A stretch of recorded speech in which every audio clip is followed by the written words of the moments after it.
le cri déchirant d'une mère, à l'endroit même où sa fille a disparu.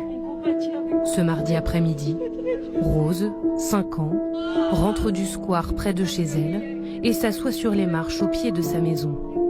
Sa mère, Bianca Marcuristea, nous raconte qu'elle est avec elle, puis elle entre quelques minutes dans la maison pour changer son dernier enfant.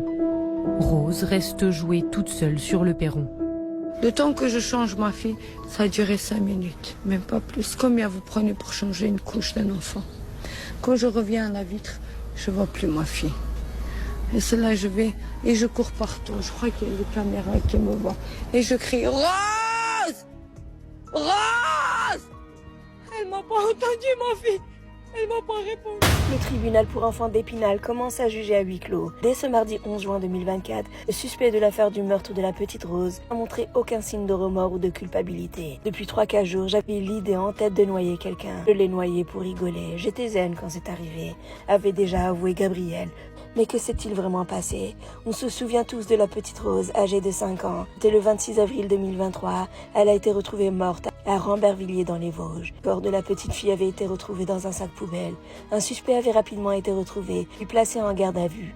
Un adolescent de 15 ans à l'époque, déjà connu des services de police pour plusieurs faits d'atteinte sexuelle. Un an auparavant, en 2022, le jeune homme avait été mis en examen pour viol sur mineur. Un meurtre qui avait suscité l'émotion dans tout le pays.